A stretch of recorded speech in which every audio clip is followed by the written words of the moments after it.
So here's my presentation on sports coaching 16.1 assignment, and it is to do with roles of a coach. So in this presentation I'll be going through the roles of a coach, describing and explaining the roles of the coach, and comparing and contrasting to see whether the roles are effective or ineffective for specific sports.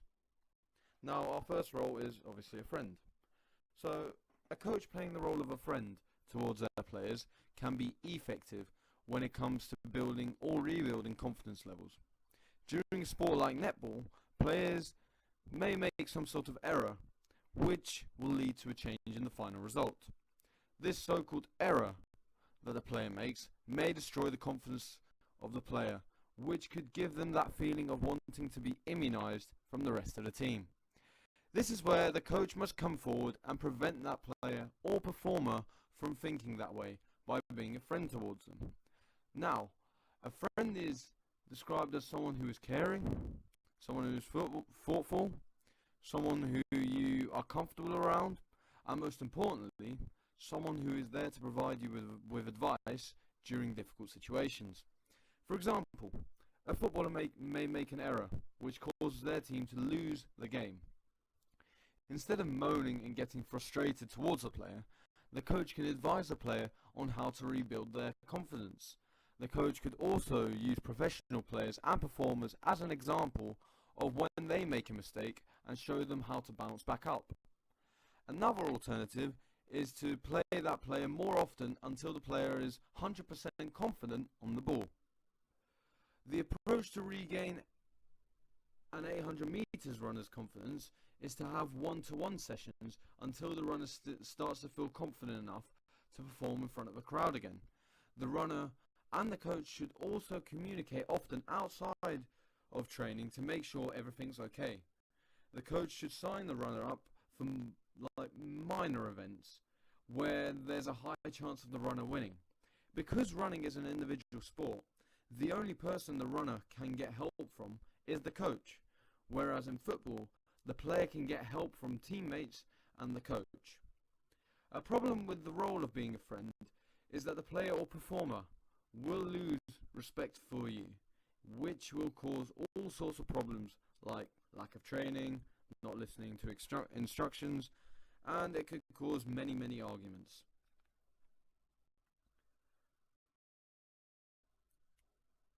So the second role of a coach is a trainer, as you can see.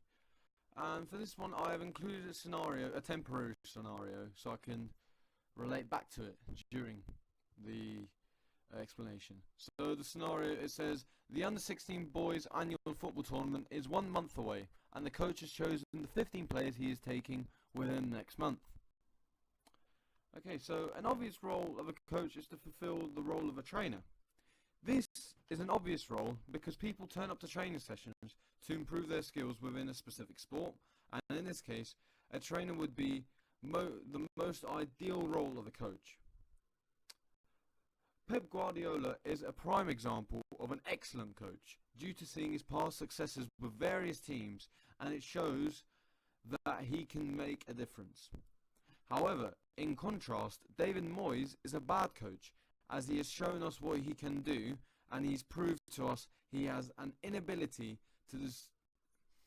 to regain the club's reputation, or a club's reputation. An issue that can occur if a coach played the role of a trainer is if the coach overtrains or makes the training incredibly intense for the players. This will make the players look at training as a negative aspect, and could see some players withdraw from the team even before tournaments start. This can also occur in a sport like rugby. If the trainer pushes the players too hard to the point where they're finding the sport off-putting or it causes injuries, which is highly likely in rugby, especially because it is a contact and rough sport, then this could see the players leaving the rugby club.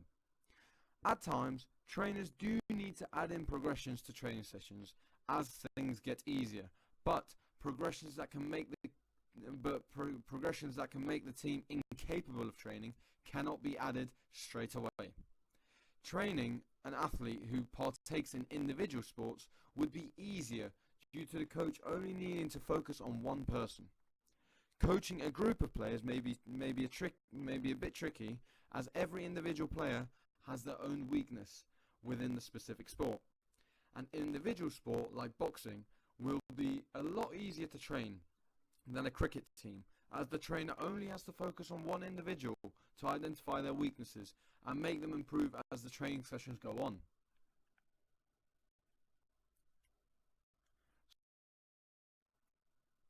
Now, the third role of a coach is to be a role model. A coach being a role model towards their players can have a huge impact on how the players behave, not just only during sports, but outside of the sports as well. Coaches need to be cautious in terms of how they behave, because they will be setting an example for their younger players, and in order to do that, they must be optimistic, calm, and confident within every situation. Tony Nadal is well known for being a positive role model, as he is someone who has the correct attitude, correct appearance, and someone who abides by the rules of tennis. Similarly, Hope Powell is an example of a positive role model for younger football players, following her previous successes as a coach, and as she was also someone who was mixed race, she not only has become a role model to younger players, but she's also inspired many mixed race people to partake in such sports. However, in contrast, a tennis player like John McEnroe is a prime example of a bad role model, as there is a high risk that younger tennis players may copy the foul actions that Mr. McEnroe had carried out during his games.